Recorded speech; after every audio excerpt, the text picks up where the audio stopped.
we need to feel that we need to bring about this change and we have to get out there and do it. But when you have that hostility and trying to suppress any of that and seeing that somehow as endangering the state, when it is not. Of course, it is questioning many of the things, but it's not endangering the state. But ultimately, I feel that is the solution. I mean, it has to be civil society that will say enough is enough. We don't want the country to go in this direction.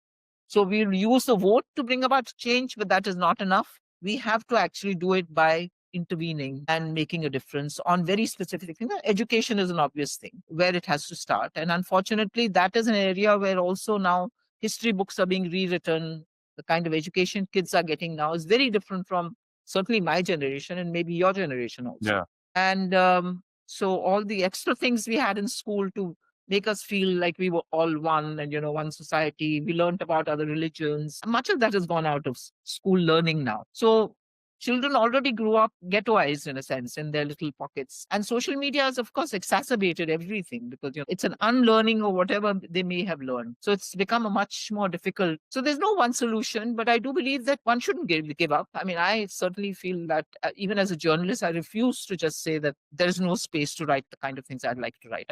We will make the space. And the wonderful thing in India in the last 10 years have been that these small digital platforms, despite, again, this hostility towards them finding funds, they have survived and they're doing great journalism. I mean, doing the journalism that we need to have. So, if that can happen, if people like Harsh Mandar, Aruna Roy, all these others have continued to do their work and fight for justice, fight for transparency in government, fight for people to have the right to know what is going on. All these laws that we have come in because people like this have fought for it. And there is a new generation also which is doing that. So I think that's the hope for the future, because I think you can push people that, and I'm sure there'll be enough people who say, stop now, we really don't want it to go that way. So my hope is that, a new next generation will take this forward.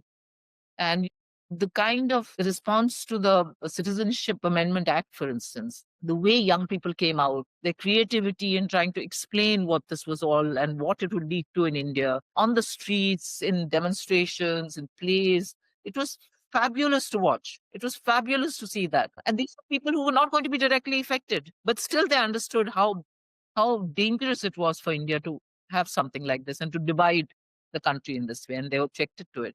The farmers' agitation, the way people backed it and participated in it. And not all of them were farmers, still young people went to participate because they understood what was going on. So I think in that sense, there is hope. And even what has recently happened in Calcutta with the rape, young people have come out, young doctors have come out, and they've talked about the fact that the public space is unsafe for women, that it's not just a matter of CCTV cameras, but the whole attitude towards a woman being out in the public space. This is a conversation that is now going on and a demand for change. And they're not afraid. They went out and they demonstrated despite the hostility of the state in that case. I don't think all is lost. I mean, I really feel that, there are the next generation, the present generation, our old generation, there's still people there who are fighting for a change for India and for our society. But it's a struggle.